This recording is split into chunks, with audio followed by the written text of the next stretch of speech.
Welcome to the Morning Wood. I'm your host, John Hysup, joined as always by my friend, the great Matt Modi. Everybody knows that the best time to start laying the wood to the books is in the morning. So that's what we're going to do every single morning on this channel. If you're not subscribed already, then do that right now. Get the notifications on. You're never going to want to miss another one of these for the rest of your lives. All right.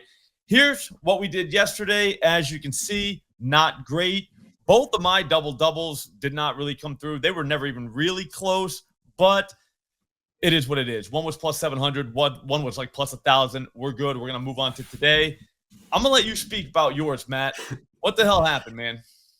Yeah, well, that's the second straight day in which I have reverse swept. And like, what's that phrase? Like, you can, like, once you hit rock bottom, it's the only time you can move forward. Whatever that phrase is exactly how I feel. So Okay. I've actually never been more invigorated because I know things can't go possibly worse than how they have going. I wouldn't worry about it. I think you're due. I think you just don't want to beat yourself up at a time like this. We always have the day, and to be honest with you, your next bet is the most important one. So that's true. If that's the case, I'm going to let you go first. I have two bangers of my own. I'm sure you got a few. You have the floor. Let's go. Yeah, I got three bangers. I'll start from lowest odds to highest odds. So just kind of to ramp up the excitement. Number one, Alperin Şengün over 22.5 points, plus 100 odds at ESPN Bet. Technically still plus money at about as low as plus money can get, but we still see that plus sign there. So it's still considered plus money. Going up against a soft Pacers defense, 24th ranked defense according to net rating in the last 10 games. They play at a decently fast pace, 12th fastest, but the Rockets play at the 6th fastest. So bad defense plus fast pace equals just general stat accumulation. That's just straight math. My favorite part about this is the last five guys are going to say, well, he's only done this in one of his last 5 games. He's missed it in 4 straight. Correct. I'm going to say that's great. Prior to that, he scored 27 points in back-to-back games. You know, he's not one of those like consistent high 20s type of guys. So when you score 27 points in back-to-back games, just makes sense that it's going to come down a little bit. Now it's going back up. Great matchup against the Pacers, who allow the 7th most points per game to pick and roll rollmen on the 5th highest points per possession.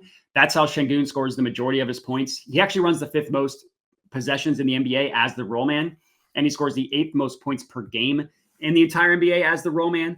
Next up, in terms of play type in which he scores the majority of his points, comes at the free throw line. Pacers allow, they allow the 5th most free throw attempts per game, meaning they foul at the 5th, 6th highest rate per game.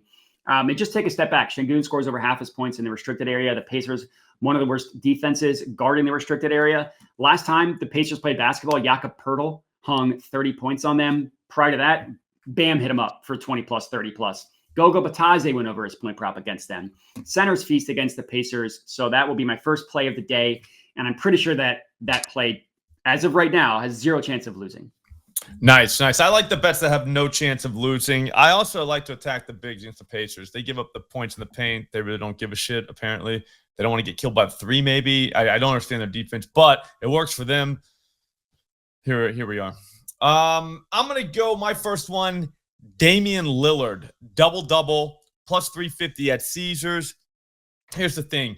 He's coming off his first double-double this season. All right, that kind of sucks. I know the haters are going to say that he can't go 2 in a row since he only has 1 double-double on the season.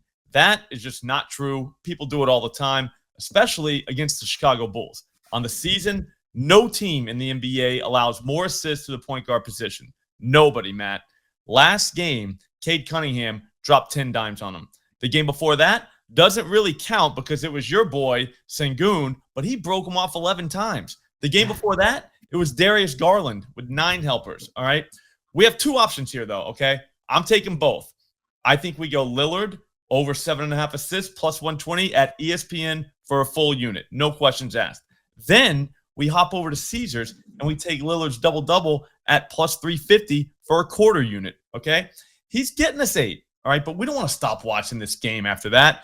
We want to put some cash in our pockets and then watch the rest of the game to see if we're going to put even more cash in our pockets. Just feels like the move.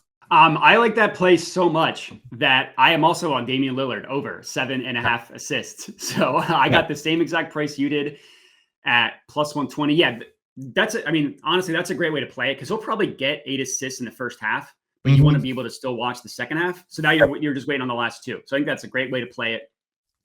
So yeah, we'll be on the same play. Damian Lillard. The other one that I had is Clint Capella over 8.5 rebounds plus 106 odds at FanDuel. You could obviously take him for a double-double. You could take him for 10 plus rebounds. That's not crazy. Sometimes you just need to see one go through the hoop, and I'm still getting plus money, so that's why I took the over 8.5. You wouldn't expect this, but the Warriors actually give up the most rebounds per game to centers. The reason why I say you wouldn't expect that is because you think of them as like this like high-flying jump shooting type of team, and jump shooting teams doesn't lead to rebounds to centers. The Warriors take the 5th most shots within 5 feet of the basket, 5th or 6th most. I forgot to write down the exact number, but they're, let's say, top 7 in shots within 5 feet of the basket. That leads to rebounds to centers. Unsurprisingly, they allow the most rebounds to centers. They're also the best matchup for center rebound props as well. Both those numbers per props.cash. So if it's wrong, yell at them, not me. And just look at their game log. Look at some of the rebounds that they allow to centers. Zubac had 17. His over-under was 12.5. Zach Edey, your boy, had 9 rebounds, over-under 5.5. Derek Lively, 8 rebounds on an over-under of 7.5. Jared Allen, 12 rebounds. And Clint Capella, if you look at his entire season, you're going to see a sub 50% hit rate. He only did this, got to 9 rebounds in 2 of his first 9 games. Since then, he's done it in 5 of 6. So I can still claim that the haters aren't going to like it because it's got a less than 50% hit rate. But in his last 6 games, averaging 10.8 rebounds, nothing an outlier about those rebound numbers. He's averaging 17.7 rebound chances per game. That's like a completely reasonable rebound to rebound chance ratio. Last year, which I get isn't perfect, he had 11 and 15 rebounds against the Warriors. The year before that, which I get is even less perfect, he still went over 8.5 rebounds in the last 4 games. 2 years ago, last year, did it against the Warriors. He's got 9 boards tonight. He could probably get 10, and all we need to do is for him to get to 9. I like it. I like it so much that I actually have the exact same bet, except not exactly the same. What I did was I did a double-double because I'm a real man. I went plus 330 at Bally Bet. No offense to you. I'm not saying you're not. I'm just saying that's what real men do. They go double-double in a situation like this. Plus 330 at Bally Bet. That just feels like the move. He played him last year twice. All right, just for context. And like you said, he had like 1,000 rebounds in both games. So there was that. Double-double in both games, though. Or if you don't want to do that, I'm still thinking about doing this. I'm going to go 10-plus rebounds at plus 150 at Caesars just because, again, just like you said, everybody grabs rebounds if they're a center against the Warriors. So that just feels like the move. But here's the thing. Since we're both on this, and I don't really have anything else at the moment because the NBA, like you know, is at the end of the day. But there is stuff in the morning. You don't just want to neglect the morning. You never neglect the morning wood. Always lay the wood on the books in the morning. So here's what we'll do. I'm going to throw a subscriber $25 if Matt's 9-plus rebounds does not cash. Okay, I was going to do mine, but I'll say yours. How about yours? 9-plus. That doesn't hit. I'm going to throw you $25 in cash. All you have to do is tell me how many points and rebounds Clint Capella ends up with tonight. Okay? That's it. That's all you got to do. Just write in the comments, Clint Capella, whatever. How many points and rebounds you think he's going to get? It's going to be a number, so make sure it's a number. That feels fair. That feels fair. They don't even have to – sorry to interrupt you. They don't even have to get the right number. They just have to tell you what they think it's going to be for Clint Capella. I think that's a great thing to do. Exactly. And then if you get the number right, you're the first one to get the number right, you get the money. How about that? That's fair. Let's move on. These people got to work, Matt. We got to go quick. You know what I mean? Yeah, I get it. Well, at work right now, about to get fired. I don't want anyone to get fired, so let's just go. Yeah, I'm all free. I'm tapped out. My morning wood has been depleted. I got it was Capella rebounds, it was Dame assists that were both on, and then it was Şengün points. Those are my 3. Okay. Oh yeah. Okay. My bad. It was Lillard. Okay. I was like, wait a minute. So yeah, we were on the same one twice. So here, how about this? If Lillard does not get at least 8 rebounds tonight, I will also throw another, or I'm sorry, you're right, 8+ assists tonight. I will throw another $25 to another subscriber.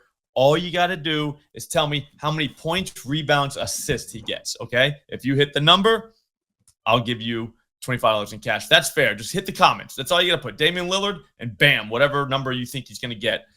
It's pretty easy, I think. You know what I mean? Pretty easy. Completely fair. I mean, what are the chances that we're both on 2 different plays? Yeah, I figured it was going to be – I figured you had Lillard. I didn't think you had Capella. That's why whenever you said Şengün, I was like, sweet. because I'm going to go Lillard now. And then you say Capella. I was like, wow, man, like that's pretty good. But we're looking at the same shit. Before we're out of here, I want to go ahead and give a shout out to Jay Leno. If anyone doesn't know, a couple weeks ago, he got set on fire at his house. Then just the other day, he fell down a hill at a travel lodge and smashed his whole body up, face and everything. He looks terrible. Here's the thing. Anyone who's ever gambled with bookies before knows exactly what's going on. All right. He's down bad. The people on Twitter know it. Okay. You think I've never been set on fire before because of a gambling debt? Come on. That's the first thing they teach you in bookie school. Day one. If a guy can't pay, you go to his house and you set him on fire. If that doesn't work, throw him down a hill over by a seedy hotel. All right. This is all standard procedure. What I would do if I was in this situation is I'd start betting at legal books. All right. FanDuel is not going to send a guy to your house to set you on fire. Okay. DraftKings isn't going to have one of their guys throw you down a hill. Okay. In fact, they treat problem gamblers the exact opposite. They're going to send you a profit boost, maybe even a bonus bet. And you can bet on anything at these books, okay? FanDuel had lines posted for an NBA team to go 82-0. Talk about opportunity, okay? All I'm saying is if you're still betting with bookies, get with the times, all right? Sports betting does not have to be this painful. I hope this helps. Thanks for watching, guys. I'm going to be back at 4 p.m. today to use the tools at Odds Jam. I cannot wait. I think it's going to be an incredible night. There's so many NBA games. We're going to find bangers. Definitely subscribe to this channel. Get the notifications on. You don't want to miss this. We'll see you then. Thanks for watching.